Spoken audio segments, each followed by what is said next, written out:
반갑습니다. 반갑습니다. 권영국 정의당 대표입니다. 네. 오늘은 저희 전국 인터뷰에서 정의당 권영국 대표님을 모셨습니다. 와. 그동안 이 정의당 대표님들이 이 자리에 많이 오셨었어요.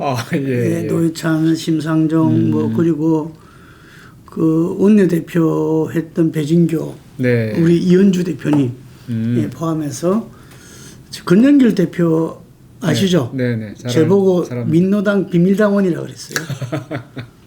아마 우리 권 대표님보다도 제가 당력이 더 길 겁니다.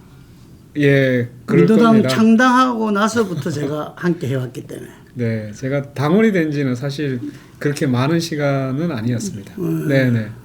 저는 민노당 처음부터 같이 제가, 했기 때문에. 제가 민주노동당 홍보대사는 했습니다. 아, 그래요? 홍보대사. 예. 네. 구로에서 다시 시작을 했습니다. 다시 시작. 네. 예. 요새 다시 시작, 다시 뛰는 이 슬로건으로 이게 상당히 좀 매력적이거든요. 네. 예, 다시 뛰는 대한민국, 다시 시작하는 정의당, 뭐 이런 거잖아요. 네네. 그죠? 예, 그래서 다시 시작하기로 했는데 일단 첫 포부 말씀 부탁드립니다. 우선 이제 그 정의당이 22대 총선에서 예. 사실상 참패했고 엄청난 평가를 받은 상태입니다. 그래서 원외로 지금 밀려나 있는 상태인데 다시 원내로 진입하기 위한 이제 지금 여러 가지 고민과 또 노력을 다시 시작해야 된다고 생각하고 있습니다. 근데 그 다시 시작은 단순히 선거공학적인 의미가 아니라 우리 정의당의 그 체질 그리고 활동 방식 또 실제로 우리가 지향해야 될 모든 것에 대해서 근본적으로 검토하고 다시 시작하겠다는 그런 각오를 담고 있는 이야기입니다. 네. 그 대표님께서 이야기할 때 확실하게 카메라를 보시거나 확실하게 저를 봐야 정면으로 이렇게 잡힙니다. 알겠습니다. 안 그러면 옆으로 이렇게 실제 보면 이게 좀 안 좋잖아요. 네. 이게 확실하게 이렇게 이쪽이든 저쪽이든 이렇게. 네. 그 우리 사진 찍을 때도 지금 볼 때는 사진 찍으면 사진을 쳐다봐줘요. 알겠습니다. 그 정면을 할 수 있으니까요. 그 금방 말씀하시면서 어쨌든 22대 총선에서 원내정당이 됐다. 네. 원내정당이 2004년도 됐습니다. 이게 정의당은 저 뿌리로 치자면 민노당이잖아요. 맞습니다. 그 전에 진보정당을 만들기 위한 숱한 노력과 이 투쟁이 있었거든요. 네. 아십니까 혹시?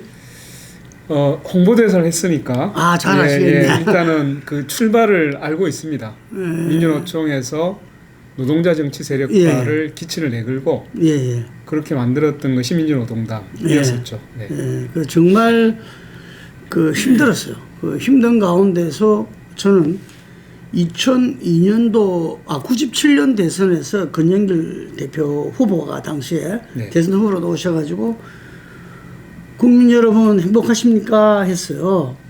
그죠? 네.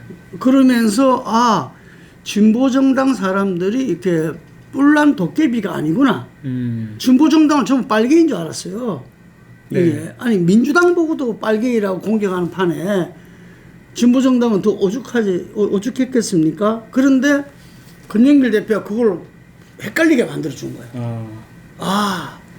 그러고 보니까 저분은 기자 출신이고, 네. 예를 들면은 그냥 막 이렇게 우리가 사람들이 생각하는 그게 아니야. 이게 그러면서 다시 보게 됐거든요. 그때 살림살이 뭐 나으셨습니까? 이 얘기 해가지고 회자가 됐었던 적이 있죠. 네, 맞습니다.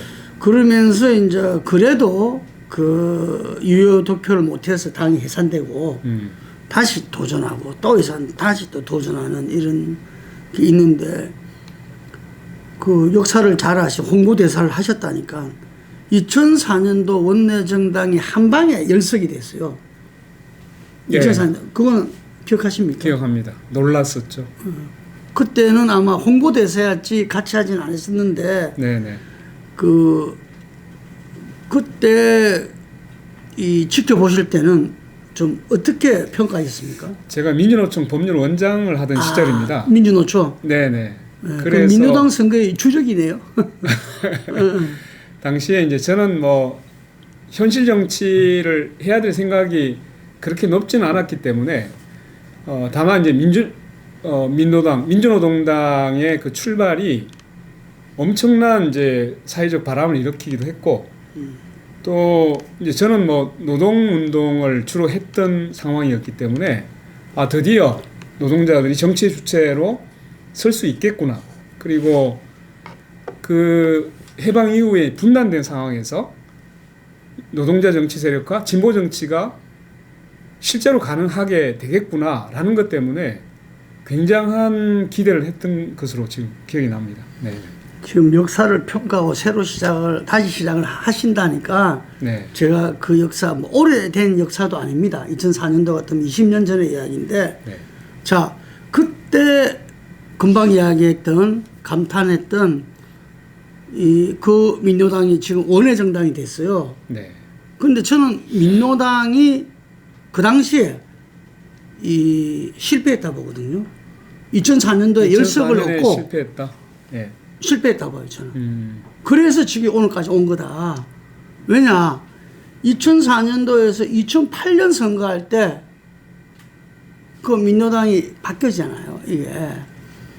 2004년도 국민들의 기대가 더 높아졌을 거잖아요. 네네. 야, 이제 진보정당이 뭔가 하겠다 했는데 우리나라 국회에서 교섭단체가 안 되면은 네.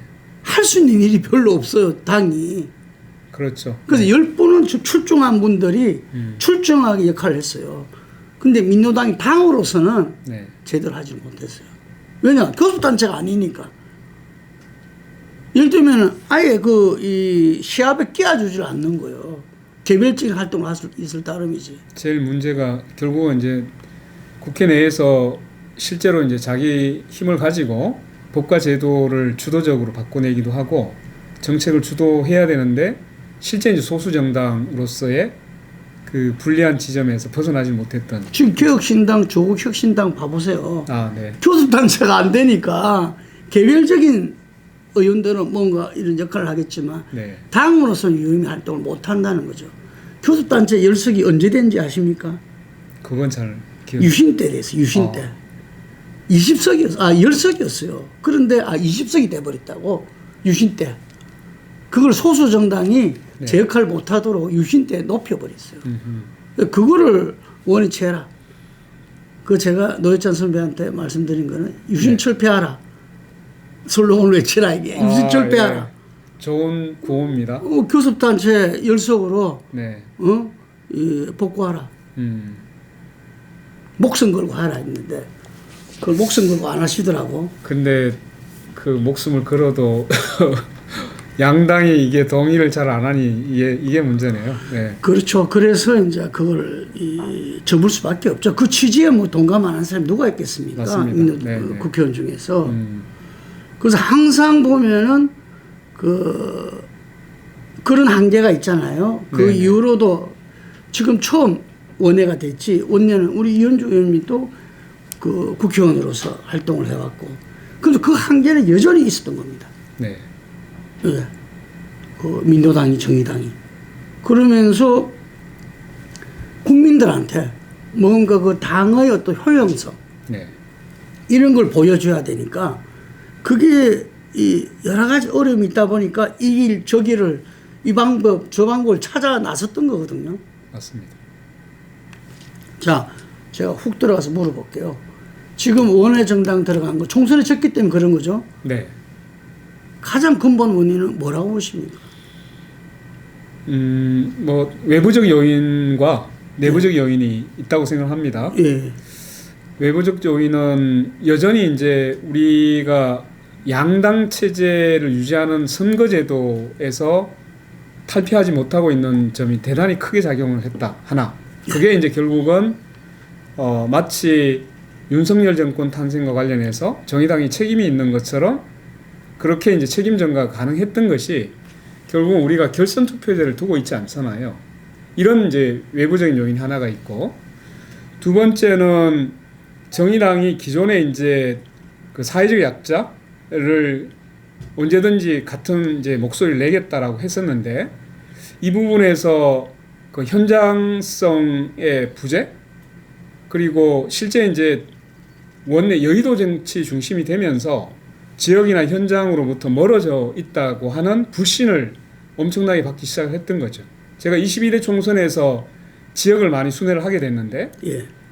왜 평소에는 보이지 않느냐라고 하는 그런 이제 문제 제기를 굉장히 많이 받게 됩니다. 그러니까 결국은 평소에 정의당이 물론 이제 뭐 원내 정당은 열심히 한 부분도 인정한다. 뭐 노란봉투법이나 중대재해처벌법 같은 것을 실제로 주도적으로 했었던 걸 알고는 있는데, 근데 그거 외에 지역이나 현장에서 겪고 있는 여러 문제에 있어서 왜 선거 시기 아니 평소에 잘 보이지 않았느냐라는 이야기를 굉장히 많이 했습니다. 그것은 단순히 정의당이 뭔가 문제 해결 능력이 있기 때문에 우리가 지지하는 것이 아니다라는 이야기도 했고, 결국은 우리가 어려울 때 정말로 같이 손잡고 같이 그 고통을 가지고 목소리를 내주고 할 수 있느냐 없느냐를 가지고 우리는 정의당에 대한 신뢰를 줬던 것이다 라는 비판이 굉장히 많이 있었습니다. 네. 이건 제가 뭐 자랑하는 게 아니고 뭐 민주당 비밀당원이 뭐 자랑이 있겠어요? 네. 근데 2004년도 총선 때 제가 전체 출마자와 참모를 모아놓고 민주당 최초의 외부 강사로 제가 특강을 했습니다. 네. 총선 전략과 대책을. 제가 한 말이 슬로건을 하나로 요약하자면은 총선을 대선처럼이었어요. 대선은 후보가 한 명이잖아요. 네. 총선은 지역이 여러 명이잖아요. 네. 그렇잖아요. 근데 이 총선을 대선처럼 치러라. 이 말은 뭐냐면은 한 명이 아닌데 어떻게 대선 후보처럼 치러요? 한 명인 것처럼 치러라. 뭐냐? 정책과 메시지를 단일화 해라 이거야. 그래야 사람들은 기억할 것이다. 네. 선택은 이 민주주의에서 준엄하잖아요. 자기 표를 한 명한테 갖다 주는 겁니다. 2004년도는 최초로 우리가 이 당원 명부제가 생겼잖아요. 정당 명부제가. 네. 1인 1표만 아니라 맞습니다. 1인 정당 명부제 생겼거든요. 그 당시에 가장 수도권에서 젊은 친구들이 유행한 게 민주당을 지지하는 젊은 친구들이 후보는 민주당, 당은 민노당. 네. 이렇게 찍는 게 굉장히 많았습니다. 이번에 보면은 민주당, 그 다음에 당은 조국혁신당 이런 것처럼 지금 그 흐름이 컸지 않습니까? 맞습니다. 그 당시에는 민주당하고 민노당을 갖다 젊은 친구. 그래서 13%나 놓은 겁니다. 네. 그래서 열석을 얻었던 거고요. 기존에 있었던 선택이 달라졌던 거죠. 그 좀 힘이 약할 때는 네. 좀 단순화해야 된다. 힘이 약할 때는 우리가 금방 말한 거대 양당과 선거제도와 싸우는 데 있어가지고 힘이 약할 때는 왜냐하면 유권자들이 준엄한 심판 평가를 받으려면은 좀 잘 알도록 해야 된다는 거죠. 전 정의당이 네. 이번에 이게도 보면 나오지만 유권자들한테 존재 가치에 대해서 회의를 준 거 아닌가. 이 당을 꼭 국회에 보내야 되겠다. 이 부분에 대해서 뭐 연동형 비례제 이런저런 뭐 다 있겠지만 네. 그래도 이 사람들을 보내야 되겠다 하는 부분들에 대해 정말 단 한마디로 이야기를 하지 않았고 거기 설득이 안 된 거죠. 예를 들면은 민노총 하셔봐서 알지만 민노총을 그 관계자들만 해도 그 수가 어딥니까? 예를 들면은 네. 진보당하고는 다른 사회당하고는 다른 정의당만의 존재 가치, 필요성 이걸 갖다가 하는데 실패했지 않나 이런 생각을 하거든요. 예, 그 존재 필요성에서 이제 사실 연결되는 부분이 좀 있습니다. 예. 21대 국회에서 예. 정의당이 원내 활동에 있어서 일단 이제 개별적인 의원 중에서는 매우 이제 뛰어난 또 활동을 했던 분도 있지만 예. 또 그 중에는 굉장한 실망감을 줬었죠. 네네. 그래서 이제 젊은 친구들. 네네. 예.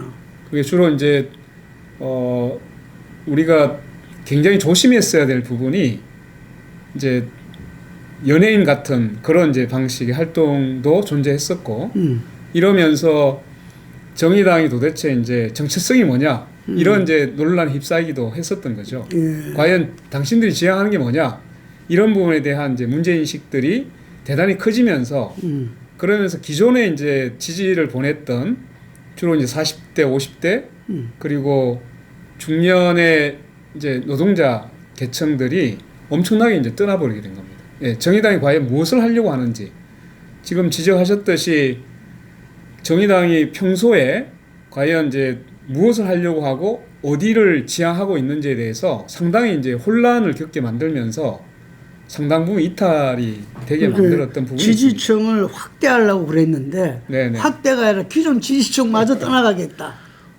거기에서 이제 마치 대변의 대상이 바뀐 것처럼 인식되게 만들었던 부분들이 있는 겁니다. 네네. 이제 예를 들면 그때 이제 페미 논쟁이 예, 과잉 이제 어떤 그 과잉 대표되는 방식으로 그리고 이게 마치 정의당이 모든 것인 것처럼 그게 이제 과장되고 선정적으로 이제 알려지면서 실제로 이제 기존의 민주노동당 이제 정의당이 이어져 왔던 자기 이제 일하는 사람들의 그 자기 중심 이런 것들이 마치 달라진 것처럼 그렇게 이제 일반 대중들이나 노동자들은 인식하기 시작했고 이러면서 기존에 지지했던 분들이 이제 대거 탈락해가는 이탈해가는 그런 과정들을 겪게 됩니다. 제가 볼 때는요, 그 젊은 의원들을 저도 인터뷰도 해봤고, 네. 그 정말 똑똑해요. 똑똑하고 그 세계의 변화, 미래 부분에 대해서도 고민들 많이 하고, 네. 그 저는 민주당, 정의당이 그걸 아는 게 문제가 아니라 그분들을 오히려 금방 말씀하신 기존의 자기 중심 네네. 이 부분들이 흔들려 버렸다. 음. 심지어 제가 노회찬 선배 보고 이제 정의당 화이트 칼라 정당 됐다. 어떻게 생각하냐? 우짤 거냐 이거. 라고 내가 문제 제기한 적도 있어요. 네. 거기에 대해서 본인도 인정할 수밖에 없었어. 그래서 이렇게 민주노총 활동을 하셨고 했기 때문에 제가 물어보겠습니다. 네. 민주노총은 정의당하고 왜 멀어졌나요? 민주노총하고 멀어진 거는 정의당이 이제 제가 그냥 솔직히 말씀드리면 정의당이 조직노동과의 관계에서 네. 거리 좁히기에 실패했습니다. 아. 네. 그러니까 이제 우리가 그 조직된 노동자들이 이제 그 기종노조라는 지탄을 받게 되는 이제 시점이 있고 예. 지금은 윤석열 정권이 워낙 노동을 탄압하니까 예. 이제 뭐 그런 논란은 사실 이제 물밑으로 가라앉았는데 그렇죠. 이제 그런 논란 속에서 정의당이 조직 노동과의 관계도 관계 맺기를 더 긴밀하게 하지 못했고 오히려 거리두기를 했었던 것 같고요. 또 한 측면에서는 그러면 이제 미조직된 노동자들에 대해서 얼마만큼 자기 조직을 통해서 기반으로 만들었느냐 여기에 대해서 물론 이제 정의당이 비상구 활동을 굉장히 열심히 함으로써 뭐 파리바게트라든가 예. 또는 이제 IT 업계 쪽에서는 노동조합을 조직하는 데 일정한 성과를 내긴 합니다. 그런데 그건 일부분이었고 실제로 이제 다수를 점하고 있었던 금속이나 이런 쪽에서의 미조직 노동자들에 대한 그 접근이나 또는 이제 그 조직화에 있어서 과연 얼마나 책임감 있게 성과를 거뒀냐 이런 부분을 전체적으로 볼 때는 성과가 매우 미미했거나 또는 실패했을 가능성이 있다. 이러면서 이제 정의당이 전반적으로 노동하고 거리가 멀어지게 되는 이런 이제 상황을 맞게 됐다고 저는 보고 있습니다. 그럼 그분들은 지금 어느 당으로 갔습니까? 지지를? 지금 이제 민주노총이 지지층이 굉장히 분산돼 버렸습니다. 아, 이제는. 네네. 그러니까 심지어 이제 민주당에 대한 지지도가 굉장히 넓어져 버린 거죠. 아, 높아졌어요, 지지율이. 네, 굉장히 높아졌습니다. 네, 실제 이제 이번에 그 민주노총의 여러 가지 이제 여론 조사를 해보더라도 오히려 이제 진보 정당에 대한 지지도보다 민주당에 대해서 지지도가 훨씬 더 급격하게 이제 높아져 있는 현상들이 나타나고 있어서 기존의 이제 진보 정당들이 노동에 대해서 책임 있는 그런 이제 모습들로 비춰지지 못했다는 것이 이제 확인되고 있는 것이죠. 윤석열과 맞서 싸울 수 있는 거는 민주당이다. 뭐 이렇게 본 그렇게 거겠죠? 보지는 않는 것 같은데요. 그래요? 예, 예, 그렇게 보지는 않는데 워낙 이제 그 윤석열 정권에 대해 그 노동에 대한 탄압 강도가 세지고 예. 이런 측면에서 그나마 이제 제도적으로 봤을 때 예. 어떤 제도적인 권력, 힘을 가지고 있는 것은 민주당이다라고 하는 한 기대치가 있을 것이고 그래서 아마 대신에 이제 진보 정당들은 매우 소수이거나 또는 이제 원내나 이런 데서 자기가 제대로 힘을 발휘할 수 없는 현실도 같이 작용하고 있다고 보여지기도 합니다. 네. 이번 22대 총선에서 보면은 조국 혁신당이라든지 네. 진보당은 상당히 합리적인 영리한 선택을 한 것 같아요. 그래서 원내 정당이 됐는데 어쨌든 이 두 당이 이쪽 저쪽에서 정의당을 대체할 것이다. 우리 네. 대표님이 이제 부정했어요. 할 수 없다 이야기했는데 여기에 대해서 좀 명확하게 이야기해 주시는 게 좋을 것 같아요. 아, 네네. 네. 뭐 조국 혁신당이든 진보당이든 이제 우리가 지향하고 있는 이제 사회적 소수자 또는 이제 우리가 노동자 민중 이렇게 표현을 하지 않습니까? 네. 그러면 그 목소리를 제대로 대변하고 그 소수가 다수가 될 수 있는 정치를 펴나가기를 저도 기대하고 응원합니다. 그분들이 똑같이 성장하는 것이 우리 전체적인 진보 정치를 살려가는 길에 있다면 저는 얼마든지 같이 응원할 수 있다고 생각합니다. 다만 조국 혁신당에 대한 기대는 이제 윤석열 정권에 대한 피로감, 윤석열 정권에 대해서 저항감들이 총선 당시에 아주 극도로 올라가고 있는 상태였기 때문에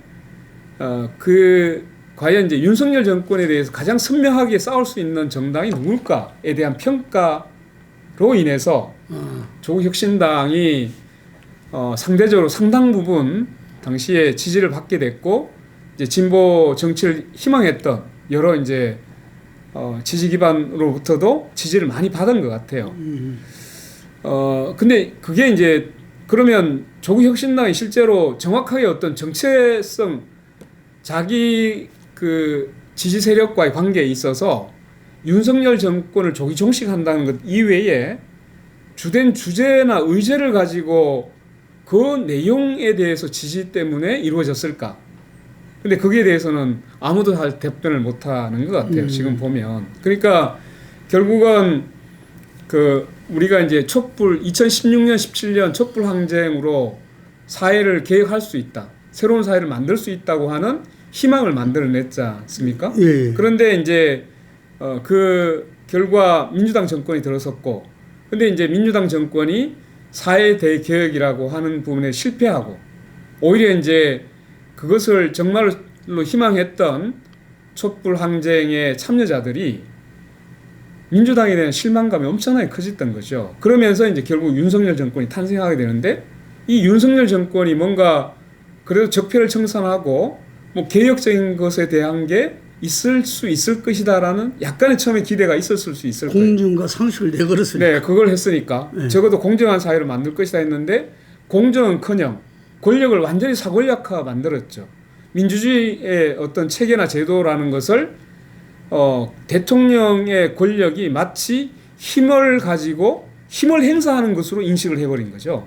이러면서 국민들이 받았던 그 당혹감, 그리고 그 윤석열이 보여주는 일본과의 관계라든가 또는 내부에서 벌어지고 있는 불공정한 권력의 행사, 그리고 검찰 독재, 그리고 자기 이제 부인에 대한 감싸기, 이런 것들이 총체적으로 불공정, 불상식의 대표 상징이 되기 시작한 거죠.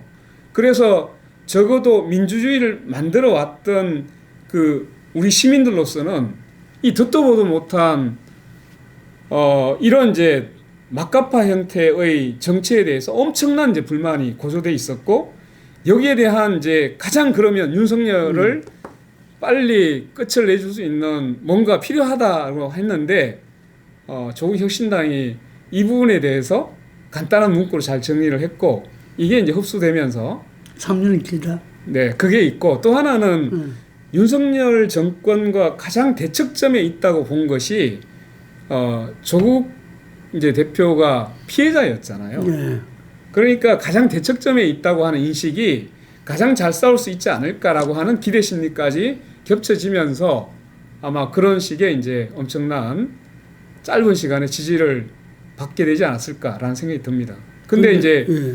자, 지금 보면 그러면 그 이후에 빨리 끌어내려야 된다고 얘기를 했는데 실제로 제도적으로 현재 그 테두리 내에서 다른 대안들을 제시하고 있느냐?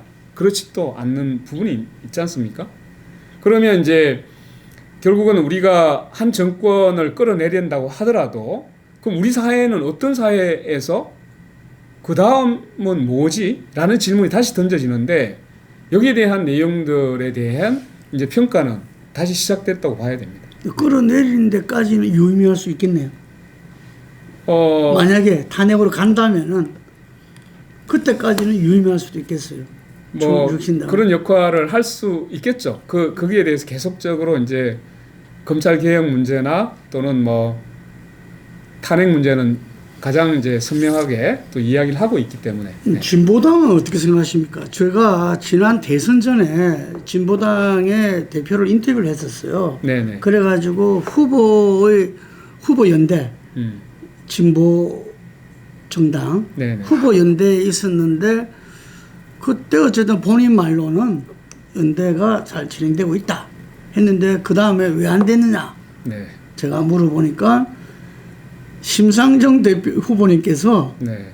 조금 안 되게끔 만들었다 이런 이야기를 해요. 그런데 어쨌든 간에 그때 그 진보정당의 그 단일화 후보 단일화 네네. 이런 것은 진행이 됐잖아요. 네네. 근데 어쨌든 그때 마지막 단일화는 안 된 걸로 제가 기억을 하고 있는데 어쨌든 진보당은 좀 정의당하고도 같이 가야 될 정당이잖아요. 이게 통합돼야 된다 보십니까? 원래 이제 같이 갔는데 나눠진 거야? 달라졌고, 예, 이제 그러면서 이제 내부 당내 민주주의가 무너지면서 어떤 이제 그 당내 권력을 독점하려고 하는 이런 이제 그 실제 수단과 방법을 가리지 않는 행태들이 나타났고 결국은 이제 당내에서 이것을 자정할 수 있는 당내 민주주의가 완전히 붕괴되면서 분당된 거다. 예, 결국은 이제 분당될 수밖에 없었던 사정을 맞게 되는 거죠. 그래서 진보당 관계는 이제 여러 가지 측면에서 평가가 필요하고 또 사실 이제 그 이번에 진보당이 그 이제 뭐 총선 과정에서 이제 진보 세력의 어떤 그 여러 가지 연합 이런 것들을 이제 같이 이야기를 한 거는 사실 이제 있긴 한데 왜 이제 이게 그 우리가 선거연합 정의당은 선거연합 정당을 플랫폼으로 해서 그렇죠. 선거연합 정당을 제안한 바가 있죠. 예. 근데 이제 이 부분에 대해서는 그 사실 이제 진보당이 그 부분에 대해서 결국은 거부를 했던 거고 민주당하고의 연합을 가지고 들어갔던 겁니다. 네. 그래서 이제 여기서 평가가 좀 필요한데 그러면 진보당이 민주당과의 연합을 통해서 과연 진보 정치의 독자성이나 아니면 진보 정치의 그 거대 양당 보수 양당에 대해서 제대로 된 이제 독자적인 자기 목소리를 내면서 진보 정치의 그 길을 갈 수 있느냐에 대한 것은 상당 부분 이제 여러 가지 난관을 돌파해야 될 문제가 있지 않습니까? 그래서 저희들은 진보당이 과연 민주당의 품으로 들어가 있는데 과연 이제 민주당이 뭐 감세 문제라든가 또는 이제 뭐 여러 가지 가덕도 개발 문제라든가 이런 이제 환경이나 이런 문제에 있어서 상당히 부딪히게 될 거라고 보여집니다. 특히 이제 복지나 복지 정세나 이런 문제가 터져 나왔을 때 과연 이제 민주당이 그러한 부분에 대해서 동의가 가능할 거냐라고 본다면 이제 이럴 때 정말 진보 정치는 자기 목소리를 내야 되지 않습니까? 그러면 진보당이 민주당에 어떻게 보면 의존해가지고 의석을 확보하게 된 건데 여기에서 과연 자기의 정말 독자적인 목소리를 내면서 자기 길을 갈 수 있느냐에 대해서 스스로에게 질문을 던져야 될 시점이 저는 이제 독자적인 목소리를 내리라 보는데요. 가능하다고 보십니까? 그게 당연하죠. 정치판에서. 연동형 비례로 받았지만 네네. 다시 지금 진보당으로 거의 된 거고 네. 민주당도 어쨌든 진보정당의 정체성을 갖고 있는 진보당을 네. 자기와 함께하지 않으면 곤란한 식으로는 압박은 안 할 건데요. 그런데 이제 이런 건 있는 것 같아요. 지금 이제 민주당의 그 지지층들을 보면 적어도 민주당에 대한 비판적인 입장을 냈을 때 그냥 두지는 않는 것 같습니다. 적어도 지금 어떻게 할 수 있겠어요? 그러니까 이제 이게 이제 결국 이렇게 되지 않습니까? 민주당과 진보당이 실제로 이제 주요한 정책이 있어서 부딪히게 될 때, 네. 그러면 민주당이 진보당의 그에 대해서 과연 이게 이제 병행을 잘 할 수 있을까? 아니면 이제 자기의 어떤 그 진보당에 대해서 우리가 이만큼의 의석 확보나 이런 데 기여한 바가 있는데 과연 그런 부분에 대해서 선뜻 그렇게 쉽게 뭐 서로 다른 길을 가는 것에 대해서 그렇게 쉽게 용인될 수 있을까? 이거는 이제 시험대에 와 있다고 봐야죠. 여러분 21대 국회 때 저 이현중이 노란봉투법 할 때 힘들었거든요. 네네. 민주당이 빨리빨리 같이 안 해줘가지고 지금 보면은 민주당이 앞장서서 하고 있잖아요. 아, 네. 상당히 바뀐 건데 어쨌든 그처럼 진보당에서 뭔가 자기들이 그 아젠다와 법안을 나왔을 때 민주당 협조가 이 민주당과 다른 이 의견을 내고 했을 때 가능하겠냐 이 문제인데. 그렇죠. 그거는 이제 뭐 정치에서는 주고받는 게 있을 수도 있지만 기본적으로 진보당의 정체성까지 그걸 하면서 민주당하고 그 뭐 당연히 이거는 야합이다 소리가 나올 수밖에 없죠. 진보 진영에서는. 난 그러지는 않을 것 같아. 그러지 않기를 바랍니다. 이제 저도 이제 그렇지 않기를 바라는데, 근데 이게 이제 출발 자체가 우리가 이제 연동형 비례대표제를 도입하려고 했던 것은 결국 이제 국민을 닮은 국회를 만들고자 했던 열망이 있었던 거고, 또한 다른 측면에서 보면 그 국민의 표시, 국민이 지지하는 그 비율에 따라서 국회가 만들어져야 된다는 게 헌법적 가치이지 않습니까? 국민 그대로 국회. 네. 근데 이제 그것을 완전히 이제 그 불가능하게 만든 것이 결국 위성정당의 문제였고, 이 위성정당의 문제는 민주주의를 심각하게 후퇴시키는 수밖에 없는 것이거든요. 진보당 그게 또 동조인 거죠.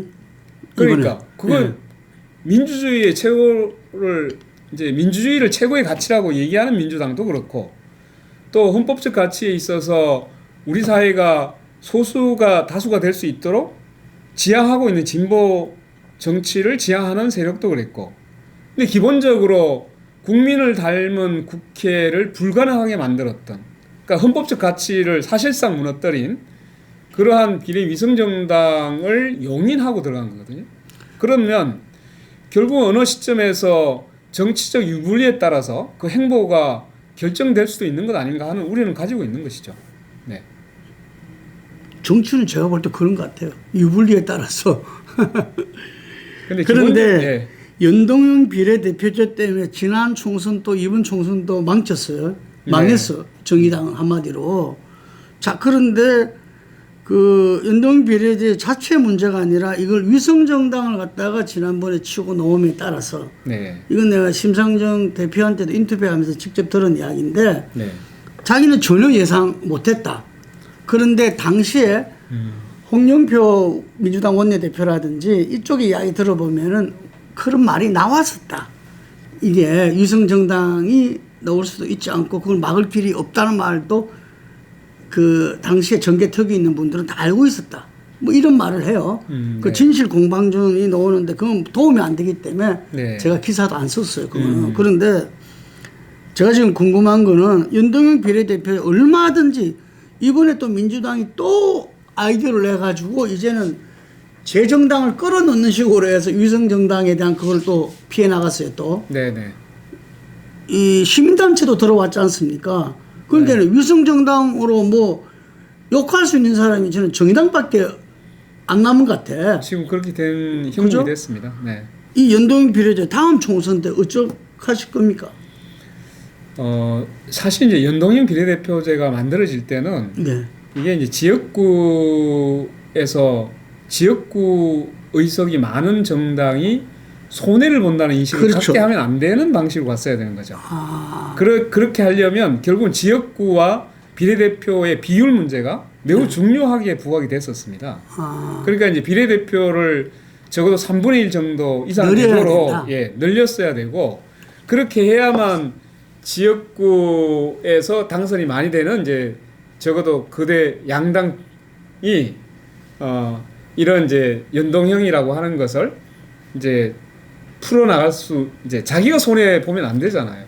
근데 이걸 결국은 비례대표 수는 이제 지역구는 그대로 두고 비례대표 수를 끼워 넣기 하다 보니까 이제 득표가 지역구에서 득표를 많이 하고 있는 양당에서는 비례대표 손해 본다는 이제 방식이 짜여진 거죠. 사실은 제도 설계가 처음부터 잘못 이루어졌었던 거죠. 대표님 그거 잘 모르시는 모양. 빨치를 한 번도 안 해가지고. 네네. 지역구 국회의원 빨치 하면 달잖아요. 네네. 생사를 겁니다. 그러니까 금방 말씀하신 지역구 비례대표 3대1, 뭐 2대1도 이야기 나왔어요. 하다 못해도 3대1 정도 택도 없는 소리입니다. 그래 되면 자기 의석이 지역구가 날아갈 사람들은 여야를 가지지 않고 난립니다. 근데 그 사람들이 누구냐? 국힘에서는 TK, 그렇죠. PK, 그 다음 민주당에서는 호남. 이러니까 각 당에서 꼼짝달싹을 못하는 겁니다. 이 지역구. 헌법에 또 상명명을 못 넘게 그래 돼 있잖아요, 이게. 아닙니다. 그건 늘리면 이제 법률적으로 상관없어요. 네, 이게. 그런데 국민 여론이 국회의원 정원에서는 전혀 동의하지 않잖아요. 그러니까 지금 300명을 넘지도 못하고 지역구 의석을 줄일 수도 없고 하니까 지금 비례가 그 숫자가 나올 수밖에 없고, 그러다 보니까 금방 말한 대로 그대 양당은 손해보니까 자기들이 대놓고, 이번에는 아예 대놓고 국힘은 위성정당 한다. 너가 단순 명부제 안 받으면은 연동형 그대로 가면 우리는 위성정당 한다. 내놓고 공표를 하고 했지 않습니까? 민주당도 그러다 보니까 이런 것을 이번에는 민주당이 이제 그 연동형 비례에 대해서 흠집을 냈다 하더라도 욕하는 사람도 없어요. 정의당 외에는. 뭐 대부분 이제 그 현실적인 필요성 때문에 결국은 이제 비례 위성정당에 들어가기도 하고 또 거기에 이제 합류하기도 했던 부분이 결국은 과연 이제 지금 현재 상태에서 우리 정치가 제대로 된 연동형 비례대표제를 현실화시킬 수 있느냐에 대해서 이제 근본적인 의문을 가지기 시작했고, 실제로 이제 정의당도 이 상태에 그대로 가면 이 준연동형 비례대표제에서는 오히려 양당으로 양당 구도를 더 강화시키는 방식으로 간다는 게 이번에 나타나 버렸거든요. 그러니까 다당제나 또는 국민을 닮은 국회를 만들고 싶은 데서 이제 출발했던 제도가 이게 이제 제대로 아까 전에 이야기했던 지역구를 그대로 일정 부분 그대로 두고 사실 이제 비례대표를 늘려가는 방식으로 가야만 이게 성공하는 케이스죠. 근데 이제 이럼에도 불구하고 이 부분을 이제 극복하지 못함으로 인해서 결국은 연동형 비례대표라는 것이 지금 사실상 거의 위기 상태에 와 있다라는 진단을 하고 있고, 그래서 이 문제를 해결하려면 결국은 이제 뭐 국회의원을 비례대표 더 늘려가지고 실제로 이제 그 지역구를 많이 내고 있는 정당이 이걸로 인해서 이제 자기 의석을 줄어들게 만든다고 하는 것을 극복하든지, 아니면 이제는 연동형 비례대표제를 좀 더 다른 방식으로 고민해야 될 때가 온 겁니다. 네. 아사리 2004년도부터 4년 우리 그때가 그 15대 총선인가 이럴 건데, 17대 총선인데 그때 열석을 얻었을 때처럼 13.4%로 저는 그냥 정당 명부제 1인 2표로 하는 게 정의당은 훨씬 낫지 않겠어요? 아까 말한 전제 조건 비례를 못 늘린다면은. 네네. 그 이제 뭐 여러 가지 고민은 해봐야 됩니다. 뭐 병립형이든 뭐 아니면 중대 선거 문제 이런 이야기가 나오고 있기 때문에 과연 이제 우리 현실에서 적어도 소수 정당들이 자기 그에 대한 지지도를 얼마만큼 반영을 제대로 할 수 있는지를 같이 고민을 해야 될 시점이 왔습니다. 지금 의료 개혁에 대해서 네네. 저희 당이 어떤 생각을 갖고 있고 어떤 대안을 갖고 있는지 궁금합니다. 이제 지금 그 의사 수가 부족하다는 데 대해서는 모두가 다 동의를 하는 것 같습니다. 예. 근데 특히 그 중에서도 이제 필수 의료, 그 다음에 네. 이제 지역, 그리고 이제 또 그 우리가 공공 의료 쪽으로 들어가면 계속적으로 이제 의사가 부족하거나 기피하는 현상들이 나타나고 있는 문제가 지금 가장 이제 심각한 문제이죠. 그래서 이제 의대 정원을 늘려야 된다. 이렇게 이제 이야기를 하고 있는데 여기에서 그러면 필수 의료나 공공 의료를 늘어가는 방식이 뭘까에 대해서 같이 고민을 해야 되는 게 핵심적인 문제라고 생각을 합니다. 뭐 의사를 이제 늘려놨더니 그 돈 벌기 쉬운데 성형외과라든가 뭐 이런 쪽으로 다 가버린다면 결국은 의사 정원이 의미를 가질 수는 없는 거잖아요. 그래서 이제 지금 그 정의당에서는 지역 공공의대에 대해서 굉장히 주장을 많이 했고 그래서 지역 의료가 살 수 있도록 방안을 이제 만들어야 된다라는 부분과 함께 그리고 이제 필수 의료에 제대로 갈 수 있도록 공공의대가 그 기능을 해야 된다는 주장을 계속적으로 해오고 있는 상태이죠. 단순히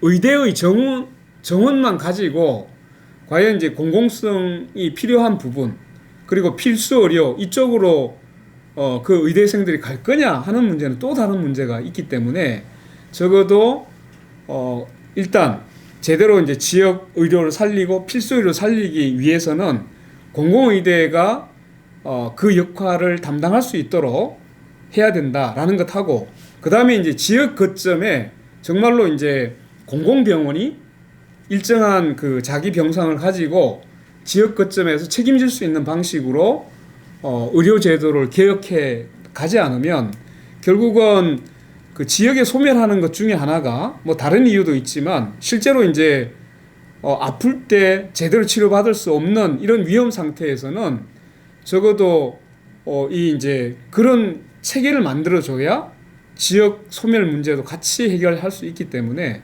예, 공공의대와 공공병원 그리고 지역 의료와 필수 의료를 어떻게 강화할 거냐 하는 것을 지금 정의당 계속적으로 이야기를 하고 있습니다. 네. 자, 그런데 지금 그 국민들은 윤환 갈등에서 네. 그 어제 그 여야 대표회담에서도 25년도 의대 정원은 어쩔 수 없다.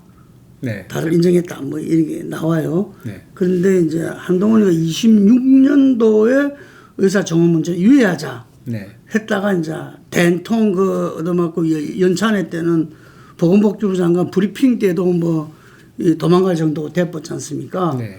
그 부분은 어떻게 생각하십니까?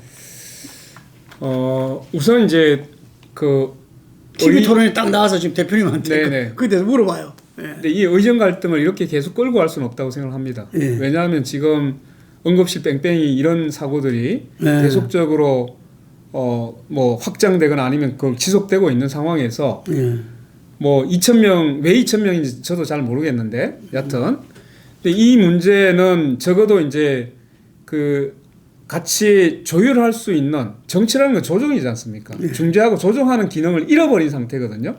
그래서 이것을 그러면 의사들이 100% 잘못됐다는 식으로 몰고 가는 순간 그러면 결국은 돌아올 여지를 없는 거고 다시 이제 의사들이 돌아올 수 있는 여지를 주는 어떤 환경이나 조건을 만들어주는 건 필요하다라는 생각이 들고 그래서 의사 정원 문제에 대해서는 충분히 합리적으로 검토해서 재설정할 수 있다고 하는 여지를 둬야만 이게 이제 의사들 쪽에서도 지금 상당 부분 피로감이 있을 거라고 저는 보고 있거든요. 그래서 적어도 이제 국민들이 이 문제에 대해서 같이 공론에 참석할 수 있도록 하고 의사들이 다시 돌아올 수 있는 조건의 여지를 줄 수 있도록 뭔가 지금 정치적인 역할이 필요하다고 생각을 합니다. 네.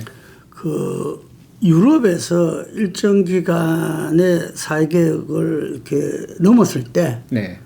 그 보면은 가장 큰 역할을 했던 게 사회적 합의기구였거든요. 네. 그래서 잘 아시다시피. 그래서 나는 이 IMF 때도 노사정이 큰 역할을 네. 위원회가 했잖아요. 그 지금 또 저는 제 생각에 정의당이 이 목소리를 주창하면 어떻겠냐. 이거는 양쪽에서 해결할 수 없다. 네. 지금 정부는 먼저 나가버렸고 지금 의사들도 우리 국민들이 다 의사들 기독교 문제 있는 거 다 알잖아요. 네네. 알지만 또 여기서 이대로 가면 안 된다는 것도 다 알아. 그런데 네. 누군가는 중재자와 또 이것이 피해 당사자는 국민이잖아요. 네. 이걸 함께 푸는 역할들. 근데 국회에서 어제 그걸 합의해야 되는데 그걸 합의를 안 했더라고. 이재명 대표랑 한동훈 대표가 뭐 그걸 실패를 했었죠. 네. 근데 가장 시급한 문제인데 결국은 실패해서 저도 굉장히 좀 실망스럽긴 하던데요.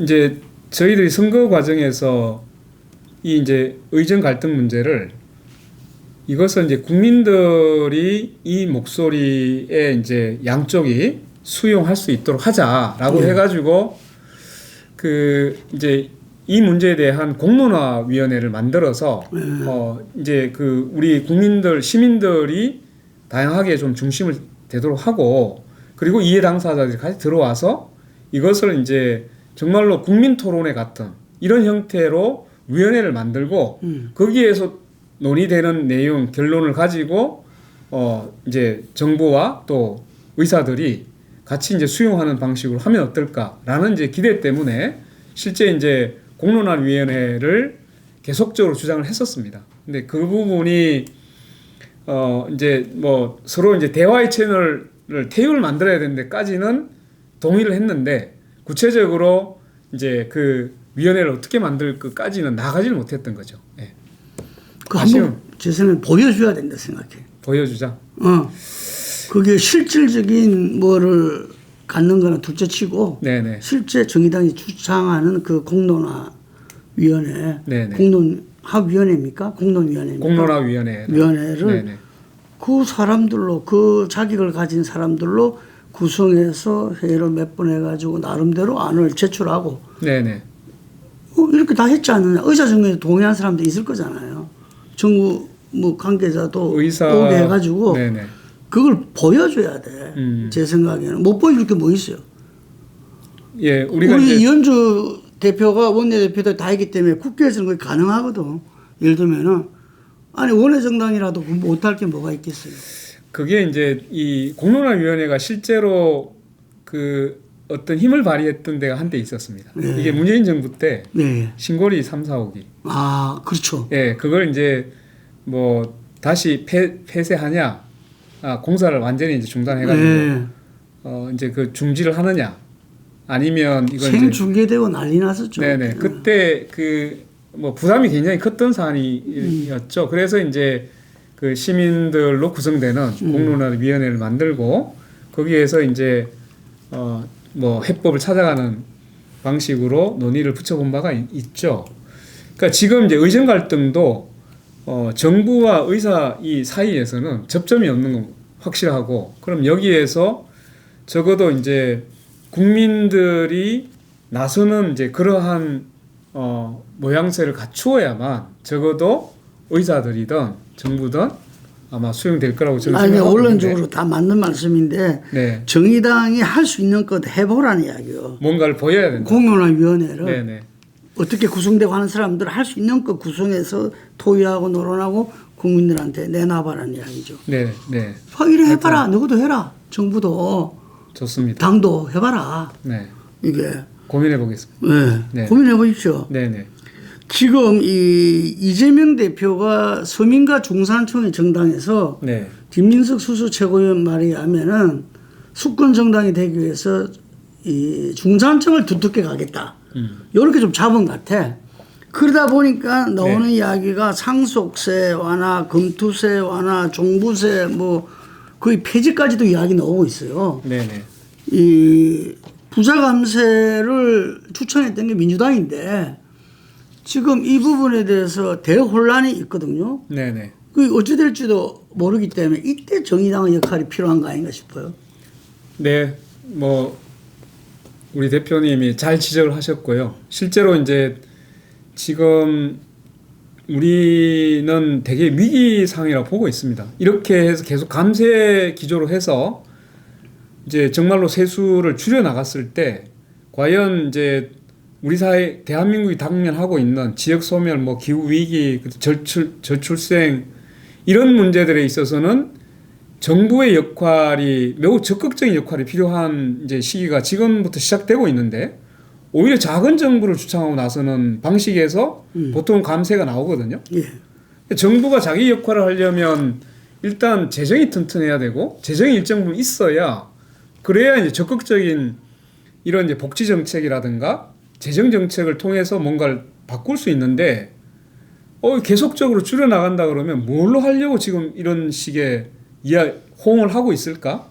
어차피 윤석열 정부야 작은 정부 얘기하고 전부 다 민간으로 위탁하면 된다는 식의 시장주의 논리로 가고 있는 거라서 뭐 그거는 이제 우리가 이미 거기에 대해서는 심판을 하고 있지 않습니까? 그런데 그 심판받은 부분에 민주당 이재명 대표가 동조하고 나가는 것에 대해서는 정말 이해할 수 없다는 생각을 가지고 있는 겁니다. 그래서 상속세 문제도 그렇고 검투세 문제 이런 것들이 실제로 그 혜택을 받는 퍼센트가 전부 다 1% 내에 다 들어가는 비율이거든요. 이것은 단순히 부자 감세 문제가 아니라 초부자 감세에 결론적으로 보면 그렇게 되어 있는 이 세금 혜택의 문제인데 오히려 지금 이재명 대표는 중산층이라고 이야기하지만 실제 그 혜택을 받는 것은 우리 이제 100% 중에 1%의 세금을 깎아주는 거란 말이죠. 초상층이네. 초상층. 초부자입니다. 예. 그래서 뭔가 현실을 잘못 인식하고 있는 거 아닌가라고 하는 생각을 가지게 되고 아마 이재명 대표께서는 그런 생각을 하고 있는 것 같아요. 지난번 이제 대선에서 불과 0.78이니까 거기에서 정말 초부자 1%라 더 우리가 끌고 오면 내가 대통령이 되는 거 아니야? 이런 생각을 하고서 가고 있는 거 아닌가라는 이제 왜냐하면 비율적으로 봐도 이 초부자에 대해서 왜냐하면 99%이 세금을 낼 수 없는 사람이에요. 근데 이제 저는 이제 호도하고 있다고 생각합니다. 제가 들은 이야기는 네. 금융투자세 완화에 대해서 대상이 100만 명밖에 안 되는데 근데 왜 그러냐 개미들이 그 부분들을 갖다가 자기들이 내지도 않으면서도 같이 느낀다는 거예요. 이게 혹시 주식 투자를 위축시켜 자기들을 불리하게 만들지 않느냐 이런 생각을 갖는다는 거예요. 종부세도 마찬가지고 내지도 않은 사람들이 낼 필요도 없는 사람들이 그런 생각을 갖고 있다. 그렇기 때문에 이 사람들한테 다가가는 게 네. 중산층의 표를 확대하는 데 도움이 된다. 이렇게 생각한다는 거예요. 아니 그러니까 그 실체를 정확하게 드러내고 거기에 대해서 초부자층을 위한 그한 거 다 알고 있어요. 그거 모르는 사람이 누가 있겠어요. 네네. 그러니까 이렇게 이제 이야기를 하는 것 같더라고요. 제가 이제 검투세 얘기를 들었을 때 검투세 들어오면 떠날 것이다 이렇게 얘기를 해요. 근데 미국은 오히려 그 주식 투자에 대해서 훨씬 더 우리보다 높은 세금을 지금 매기고 있는 상태에서 그 미국에서 이미 금융투자 소득세 같은 세금을 이미 훨씬 더 탄탄하게 내고 있는데 우리 여기 있는 주식을 하던 사람이 그걸로 간다? 그건 말이 안 되는 이야기고 그 다음에 또 하나는 정권거래세가 돈을 벌든 못 벌든 있었잖아요. 근데 정권거래세 있다고 해서 주식 투자자 수가 줄었냐 이런 얘기예요. 그러니까 결국은 지금 이제 그 주식이든 부동산이든 그것이 돈이 된다고 하면 거기에 대해서 이제 투자를 하게 되는 거지 않습니까? 근데 마치 금융투자세가 소득세가 들어오면 이게 위축될 거라고 하는 그런 이제 잘못된 이제 자꾸만 염려 이런 것들을 이제 오히려 그렇지 않다. 이게 적어도 이런 이제 소득세가 들어와야 실제로 이제 우리가 그 다른 어떤 복지라든가 여러 이제 재정적인 정책을 할 수 있고 훨씬 더 이제 지금 서민들이나 이런 쪽에서는 이런 세금을 통해서 예전에는 그랬지 않습니까? 부동산에 대해서 주택공사가 있을 때 청약하고 이렇게 하잖아요. 그러면 거기에서 나오는 이제 세금을 가지고 실제 서민주택도 짓고 이런 걸 해야 된다라고 계속적으로 이야기를 하는 게 필요한 거지. 갑자기 그러한 이제 우려에 동조를 해가지고 자기들 이제 일반 개미 투자자들하고 상관도 없는 부분에 대해서 그 이야기를 계속 동조할 거냐 하는 문제. 여기에 대해서는 정말 정면으로 문제 제기를 해야 된다고 저는 생각하고 있습니다. 네. 대표님 혹시 자본주의 끝장내기를 원하십니까? 저는 이제 자본주의의 폐해를 그냥 이대로 갈 수는 없다고 생각합니다. 갈수록 불평등이 심화되고 또 우리 삶이라는 게 경제적인 부가 늘어나는 게 오히려 더 지금 불행한 사회로 가고 있는 듯한 느낌이 있어요. 그래서 저는 초부자 감세를 원하는 사람들, 동의하는 사람들은 네. 자본주의 타도 입장인 것 같아. 자본주의 그 미국이 계속 저걸 유지 강화하고 있는 거는 네. 그 말한 대로 독점 자본, 그다음 기대거청 이 부분에 대해서 법률적인 자기들이 그게 그 체제를 지키기 위해서 아주 엄격하잖아요. 네네. 이게 금방 말씀하신 대로 세금 문제라든지 이런 데서도 네. 안 그러면 벌써 좀 무너졌죠. 이게. 근데 이거는 중산층을 두텁게 하는 게 아니라 망하게 하는 길인데 예를 들면 거꾸로 가고 있어. 예를 들어서. 그래서 저는 맞습니다. 이 자본주의를 지키기 위해서 우리는 그 이런 격차 해소를 해야 된다. 이걸 주장하시는 사람들이 뭔 소린 거 싶을 거야. 자본주의가 실제로 이제 우리가 20세기 초 그죠? 그때 이제 사회주의가 막 확장되고 이럴 때 네. 자본주의를 지키기 위해서 내걸었던 게 한 두 가지 정도가 있는 것 같아요. 네. 하나는 노동 3권을 제도적인 권리로 보장을 한 거예요. 그렇죠. 또 한편에는 복지를 내세우기 시작했습니다. 예. 그러니까 이제 결국 자본주의가 이건 이제 기본적으로 자본이 이윤을 확대하는 과정이기 때문에 규제를 하지 않으면 이 독점은 점점 크게 갈 수밖에 없기 때문에 결국은 엄청난 이제 양극화 문제나 이제 그 빈부의 격차가 너무 심해지는 거죠. 그러려면 이것을 제도 내에서 격차를 해소하고 불평등을 해소해 나가는 방식은 결국은 재분배 방식을 쓰지 않으면 불가능한 거잖아요. 근데 이 재분배 방식에 있어서 가장 핵심은 세금 문제입니다. 그래서 자본주의가 갖고 있는 폐해를 이게 이제 극단적으로 치닫는 것을 방지하기 위해서는 적어도 일정한 세금을 가지고 재분배를 만들고 그래서 이제 그 격차나 불평등을 해소해 나가야만 어떻게 보면 자본주의라고 하는 제도가 지속 가능성을 가질 수 있습니다. 근데 이걸 그냥 방치하면 우리 사회가 과연 지속 가능할까? 그래가지고 1, 2차 세계대전이 났잖아요. 네네. 이게. 그래서 이렇게 설명을 해 주시면은 네. 산바울 같아. 아, 정의당 멋쟁이. 정영국 대표 멋쟁이. 이렇게. 네, 권영국입니다. 권영국 대표 멋쟁이. 이렇게 설명을 해 주있어. 금방 말씀처럼. 네네. 아주 설득력이 있는데 제가 볼 때. 네. 그 기후위기 아까 가덕도 공항 이야기를 했어요. 예. 가덕도 뭐 공항 새만금도 있었고. 여야가 합의했잖아요. 네네. 그런데 가덕도가 이제 이 기후위기 문제에 심각하다는 이야기죠. 네네. 그 말씀 좀 뭐 부탁드립니다. 새만금도 또 마찬가지입니까? 새만금도 그때 이제 당시에 잼버리를 예. 겨냥했다고 하고 가덕도 문제도 부산 엑스포를 위해서 유치하려면 이제 엄청난 그 해외 이제 뭐 여행객이라든가 이런 것들을 이제 소화하려면 이제 그 필요하다 이런 이제 구상을 냈던 것 같습니다.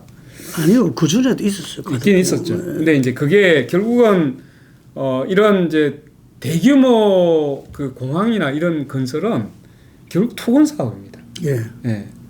이게 정말로 그만큼의 수요를 우리가 이제 수용 불가능하기 때문에 과연 그 공항을 만들려고 하느냐, 아니면 그 지역의 어떤 뭐 토건 사업이나 이런 이제 거기에서 나오는 뭔가 이제 일시적인 이제 그 이익들을 고려해서 하는 건지 예. 이건 좀 우리 전체적인 대한민국의 지속 가능성을 보고 또 여러 가지 이제 생태나 기후 문제를 가지고 고려를 같이 균형 있게 해야 된다고 저는 생각하거든요. 예.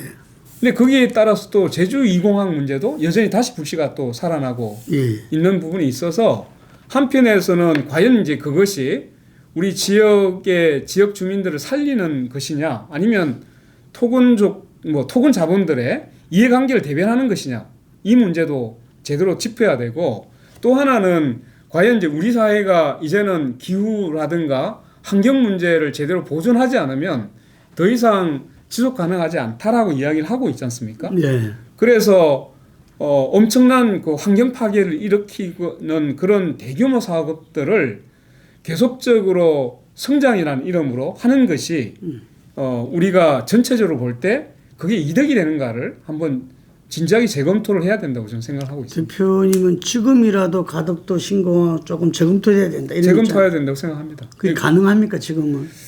뭐 저희들은 이제 그게 지역에서 보면 이제 결국 뭐 그걸 지역 경제로 연결시키는 것 같아요. 그렇죠. 근데 과연 그 공항이 선다고 해가지고 그 이제 우리가 의도한 대로 정말로 부산에 그 해외 여행객들이 몰리고 이럴 거냐 하는 문제는 좀 다른 문제지 않습니까? 예.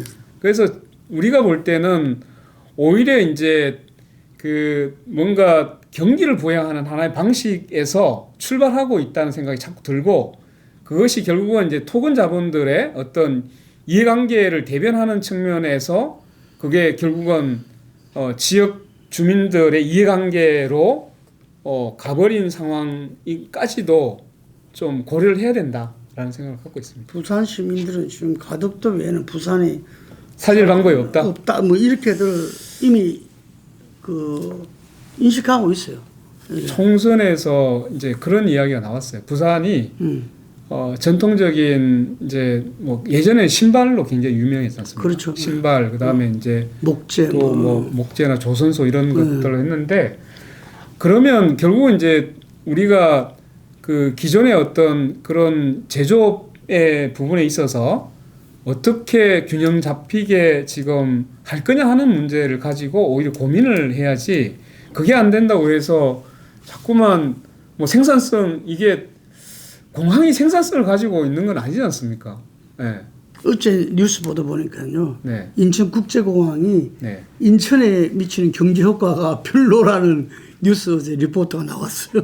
아니 그래서 공항 자체가 뭔가 갖다 주지는 않는 부분이고, 그래서 오히려 부산이 다시 이제 그 여러 가지 경제적인 문제를 극복하기 위해서는 기존에 있었던 장점을 이제 업그레이드해서 어떻게 이제 현대에 맞는 방식으로 거기에 맞는 이제 제조업을 유치하고 생산성을 늘려가려고 하는 방식에 대해서 고민을 해야 되는 거 아니냐? 이런 이제 고민, 훨씬 더 그게 더 중요하지 않을까라는 생각을 합니다. 노동 중심은 맨 마지막에 좀 이야기해 주시면 좋겠고요. 그런데 네. 기후가 올 여름을 우리가 겪었잖아요. 네네.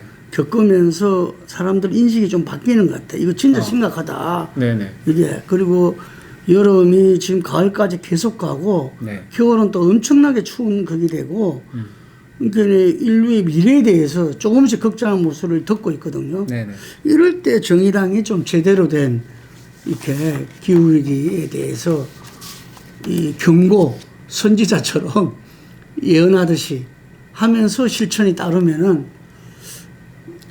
오늘 김 대표님이 정의당이 갈 길을 제가 비밀당원이라 했잖아요. 비밀당원. 아주 지적을 해 주시는 것 같아서 굉장히 예, 반갑습니다. 근데 그 이번에 이제 헌재에서 결정이 나왔어요. 예. 기후 소송에 대해서 젊은 친구들이 했죠. 어린 예. 학생들이. 뭐 10대에 막 들어가고 이러면서 부끄럽더라고. 저도 사실 좀 부끄러웠습니다. 근데 이제 그 기후 위기는 이미 이제 우리는 피부적으로 올 여름을 겪으면서 확실히 체감을 하게 됐죠. 그러면 이제 이 문제, 기후 위기 문제에 대해서 적극적으로 지금 목소리를 내야 될 판에 있는데, 실제 제도 정당에서는 이 기후 위기 문제에 대해서 목소리 잘 들리지를 않고 있습니다.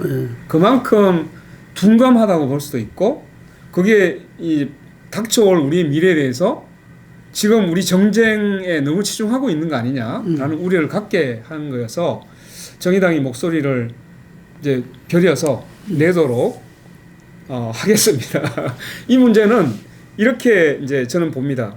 하나는 이제 기후 위기를 이제 대응하는 방식이 일단 탈탄소 에너지 전환이 반드시 필요한 거죠.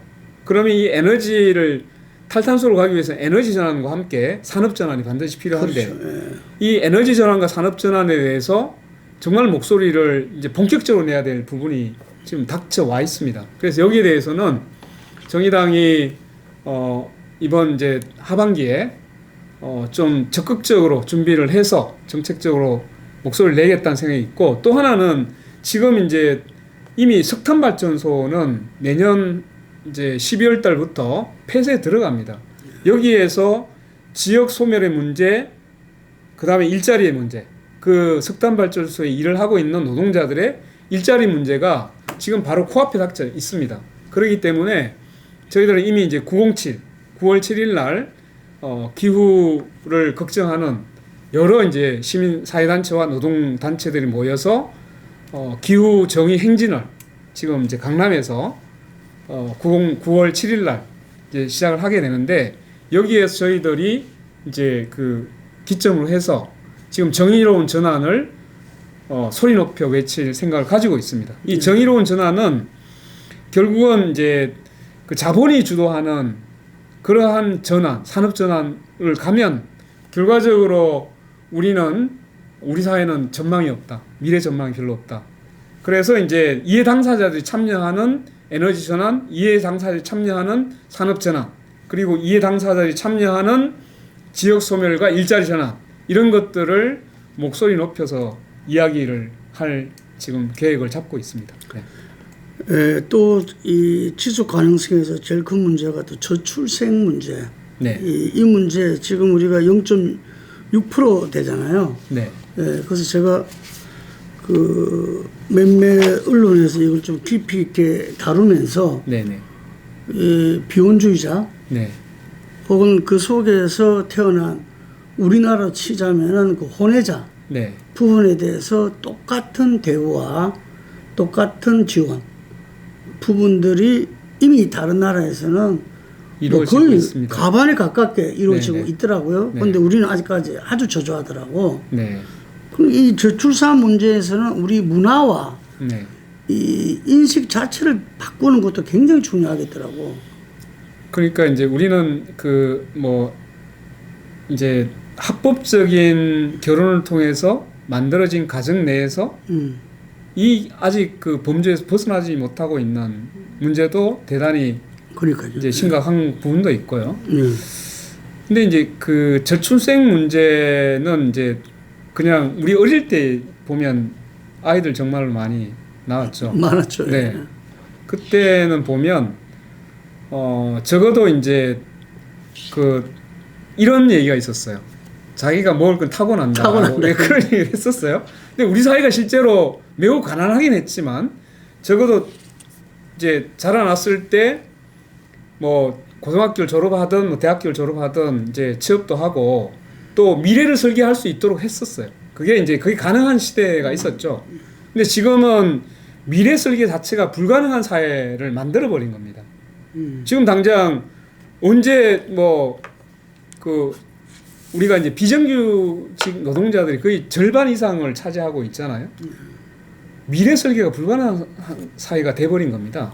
근데 여기에서 저출생은 사실 우리 사회가 만들어 놓은 결과이죠. 과연 우리 사회는 아이를 낳아서 기를 수 있는 사회인가를 반문해야 되는 거죠. 저출생의 문제를 자꾸만 출산의 문제로 들어가니까 문제가 안 풀리는 겁니다. 왜 아이를 낳지 않아? 그러니까 자꾸만 정부 엉뚱하게도 무슨 마담뚜도 아니고 그 청춘 남녀들 서로 이제 교제를 뭐 중개하겠다 뭐 교제 이런 이야기를 하는 것은 정말로 이 원인 파악이 안 돼 있는 것이죠. 결론적으로 우리 사회가 아이를 낳고 기를 수 있다. 그리고 그 아이를 낳고 기르는 것이 행복한 사회이다. 라는 사회를 만들어주는데 초점이 가야 되는데 왜 아이를 낳지 않아 하고 윽박지르는 방식이 돼버리니까 반문이 들어오는 거죠. 결과를 왜 원인처럼 이야기해? 라고.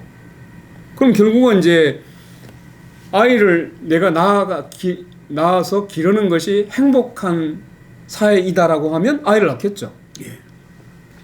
정부가 내놓은 정책 중에 굉장히 잘못된 것이 이제 그 돌봄이 부족하다 이야기를 하니까 육아를 하려면 이제 그러면 노동 시간을 단축시켜 가지고 아이를 돌볼 수 있도록 해야 되는데 그게 아니라 해외에서 뭐 돌봄이 누군가 이렇게 들여다 와가지고 또는 아니면 그 뭐 학교나 이런 유치원에서 방과 후에 이제 그 6시 우리 퇴근 시간 이후에 그 학교나 유치원에서 아이를 더 돌볼 수 있도록 밤 10시까지 종일 돌봄 이렇게 늘려간다고 하잖아요. 신축이 어마어마하대요. 근데 그러면 아이를 왜 낳습니까?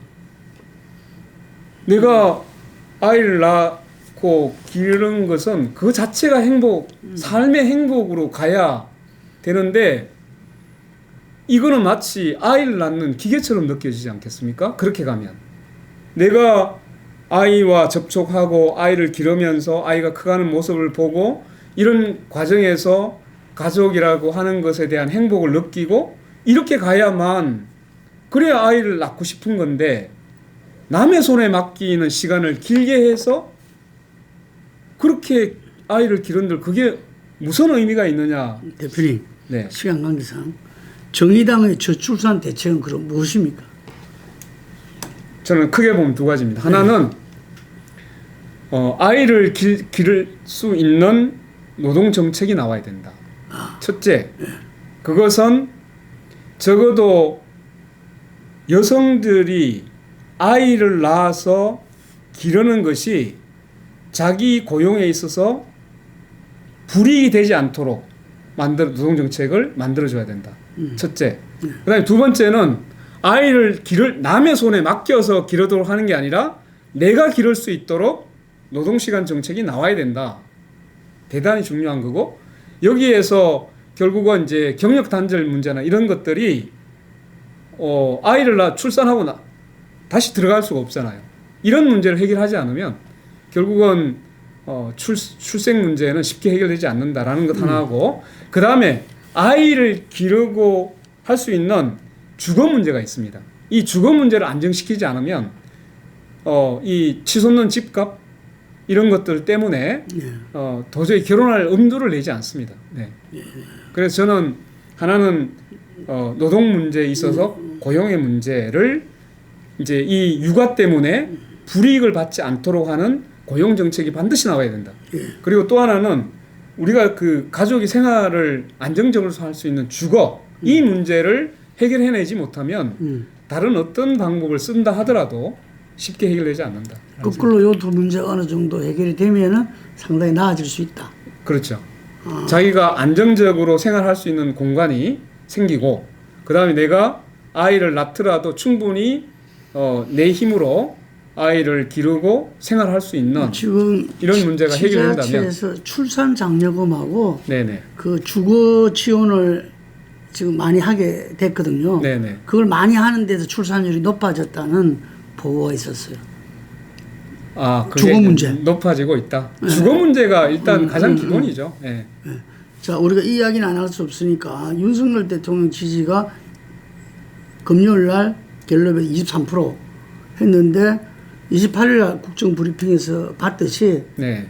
그 엄청난 자신감과 예를 들면은 뭐 자아자찬이다 이런 말이 나오는데 그러다 보니까 다시 또 이렇게 탄핵 이야기도 나오고 있어요. 네. 도대체 이거 국민이 대통령을 걱정하고 있는데 정의당 입장에서는 어떻게 평가하십니까?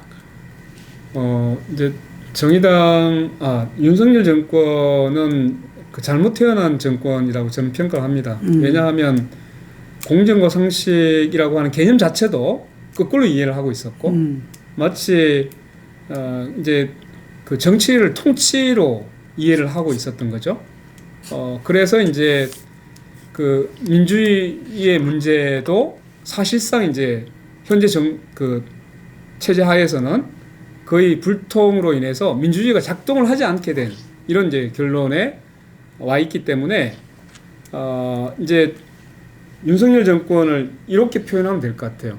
기본적으로는 그 민주주의 자체를 이해하지 못하는 정권, 그리고 대화와 소통을 이해하지 못하는 정권, 그리고 이제 역사에 대해서 정말로 그 무지의 극단을 가고 있는 정치를 하고 있다고 생각하는데, 그래서 이번 정권에서 보수라고 하는 게 과연 존재하는가에 대한 근본적인 의문을 불러 일으키고 있습니다. 그래서 적어도 어떤 민족적 자긍심도 다 훼손시켜 버렸고, 또 내부적으로 우리가 이제 그 복지를 지향했던 이러한 이제 노력들을 완전히 다시 과거로 다 돌려버리고, 그리고 이제 기본적으로 우리가 기본권이라고 한 사회권을 늘려가는 데 있어서 감세나 아니면 재정을 축소함으로 인해서 완전히 다 이제 그런 시스템 자체를 거의 붕괴시키고 있는 과정이 있기 때문에 민생적으로 보더라도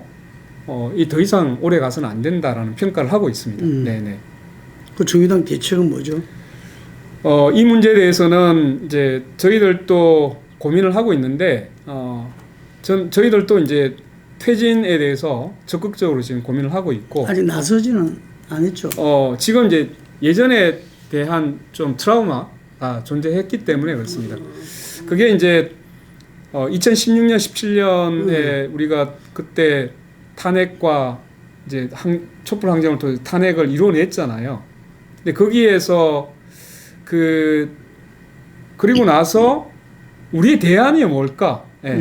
이제 박근혜 정권을 끌어내리고 난 뒤에 그 다음에 정말로 이제 우리가 뭐 국민이 주인이 되는 사회 대개혁 이런 청사진을 가진 그런 정치를 만들어 가야 되지 않습니까? 우리 사회를 만들어 가야 되는데 일단 그게 실패해 버린 거예요. 그러니까 이 트라우마가 엄청나게 컸기 때문에 무조건적인 반윤 뭐 이런 이제 방식에 대해서 일정 부분 좀 거리를 둘 수밖에 없었던 것이고, 근데 이제는 더 이상 이제 묵과할 수 없다. 그래서 이제 적어도 내용을 가지고 조목조목 그것을 비판하면서 우리가 이제 그 윤석열 정부의 어떤 내용들의 문제가 있기 때문에 우리는 반대하고 더 이상 지속돼서는 안 된다. 이런 이야기를 하면서 그럼 우리가 만들어가야 될 내용에 대해서 그 반대하는 내용들 속에 녹여내야 된다.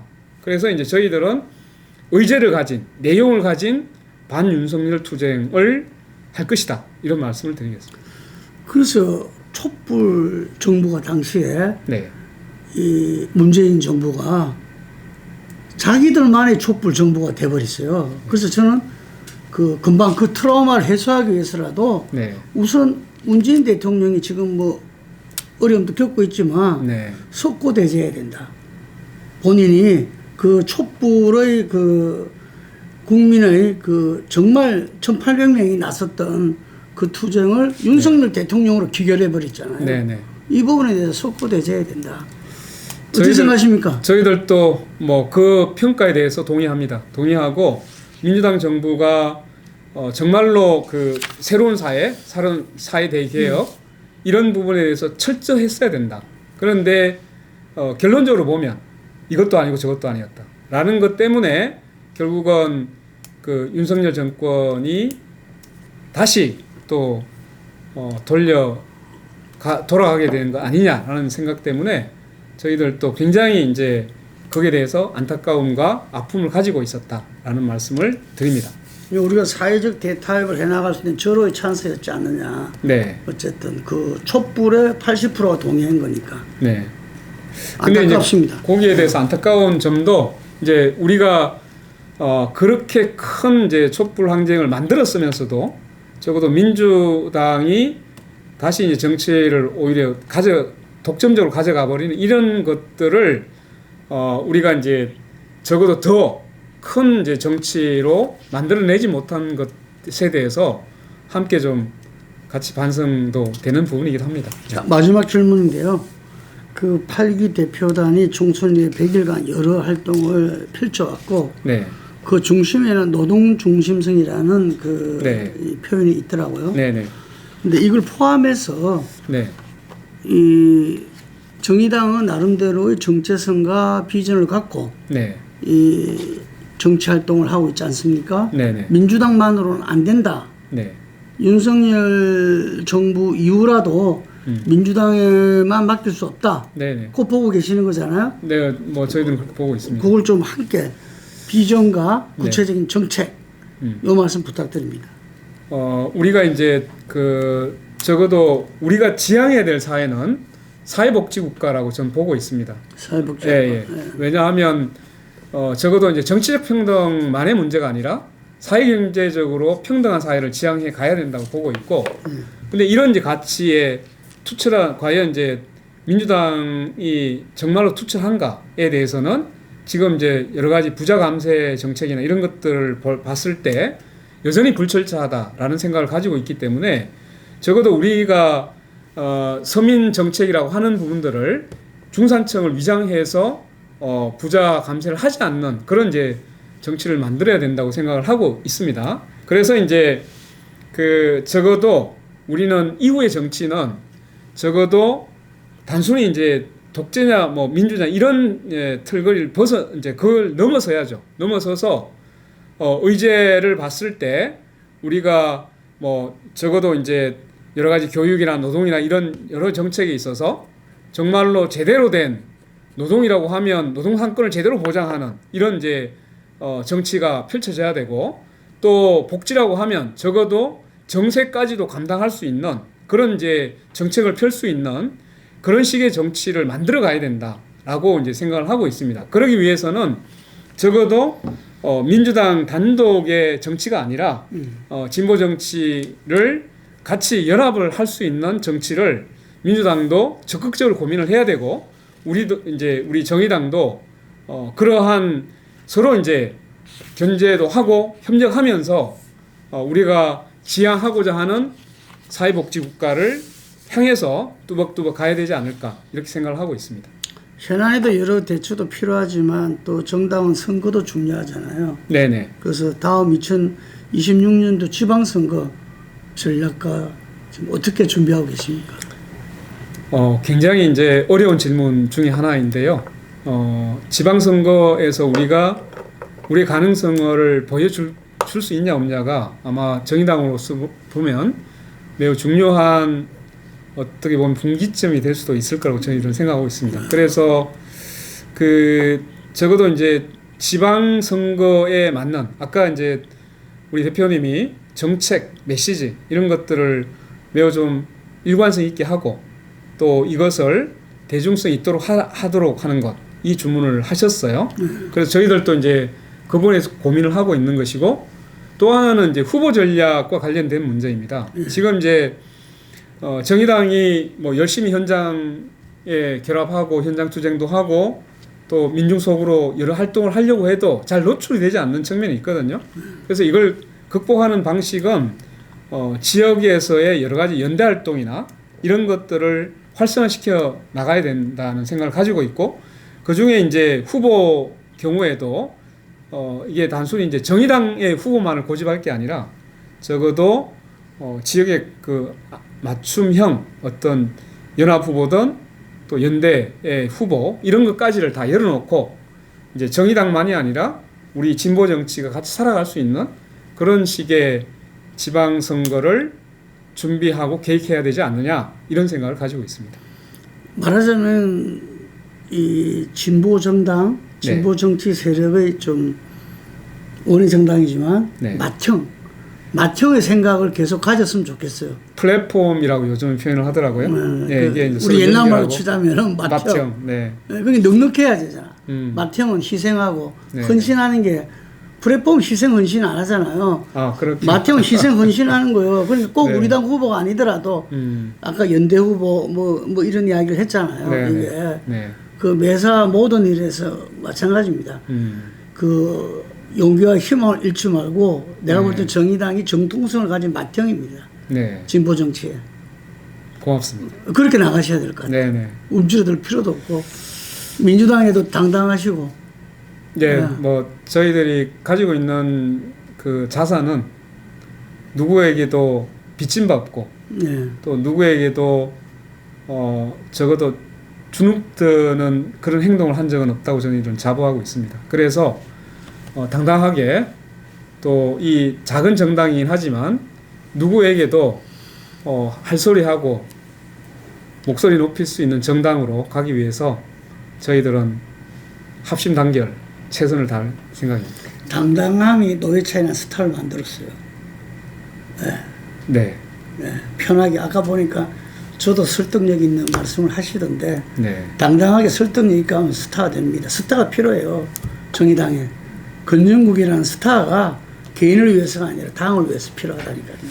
예, 제가 네. 스타가 되도록 네, 같이 노력하겠습니다. 저기 최고의 매니저 있잖아요.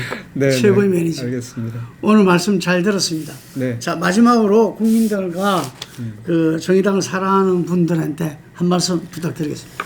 저 카메라 보고 하시면 됩니다. 네. 국민 여러분 그리고 시민 여러분 또 정의당을 아끼고 지지했던 많은 분들에게 정의당이 죽지 않고 살아 있습니다. 아직 물밑에서 여러 가지 준비하고 있고 또 현장 중심으로 활동을 펼쳐 나가려고 여러 가지 고민도 또 실천도 조금씩 하고 있습니다. 가랑비에 옷이 젖는다는 표현이 있습니다. 저희들은 그 가랑비를 끊임없이 지속할 겁니다. 그리고 어느 순간 정의당이 살아있네가 아니라 정의당이 기대되네 이런 정당이 될 수 있도록 저희들 현안 문제에서도 그리고 우리의 미래를 열어나가는 데 있어서도 끊임없이 고민하고 실천하면서 국민 여러분에게 곁으로 또 우리 노동자 민중 곁으로 가기 위한 발걸음을 한시도 늦추지 않겠습니다. 잘 보이지 않는 것이라 하더라도 정의당이 여전히 살아있음을 인식해 주시면 좋겠습니다. 국민 여러분, 정의당의 지지와 관심, 그 끈을 놓지 말아 주십시오. 우리는 반드시 다시 시작하고 돌아갈 것입니다. 고맙습니다. 네, 감사합니다.